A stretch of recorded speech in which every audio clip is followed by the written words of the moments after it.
প্রত্যেক বছরের মতো এই বছরও পশ্চিম মেদিনীপুর জেলার মেদিনীপুর সদর ব্লকের পলাশী প্রাথমিক বিদ্যালয়ের কচিকাচারা কাঁচা হাতে শাকসবজি ও ফুলের রস দিয়ে তৈরি করলো ভেষজ আবির। এই আবির নিয়ে তারা মেতে উঠল বসন্ত উৎসবে। বসন্ত উৎসব উপলক্ষে কচিকাচাদের উৎসাহ ছিল চোখে পড়ার মতো। পালং শাক, ধনেপাতা, বিট, গাজর, হলুদ, পুঁইয়ের পাকা বীজ, গাঁদা ফুল, অপরাজিতা ফুলের রস, অ্যারারুটে মিশিয়ে ঘরোয়া পদ্ধতিতে তৈরি করলো তারা আবির।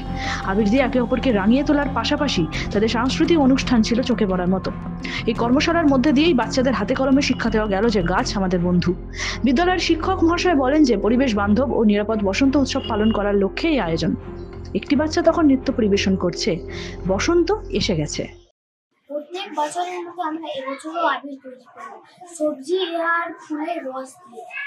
এই আবির যেমন নিরাপদ তেমনই পরিবেশের বন্ধু। বাজারে যে আবির কিনতে পাওয়া যায় সেই আবিরে অনেক রাসায়নিক থাকে, তাই আমরা এই আবির তৈরি স্যারদের কাছে সাহায্য নিয়ে এই আবির তৈরি করলাম। বছরের মতো এবছরও আমরা সবজি এবং ফুলের রস দিয়ে আবির তৈরি করলাম এবং বসন্ত উৎসব পালন করলাম।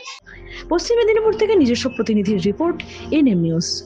আরও খবরের আপডেট পেতে সাবস্ক্রাইব করুন আমাদের ইউটিউব চ্যানেলটি আর বেল আইকনে ক্লিক করুন নোটিফিকেশনস পেতে।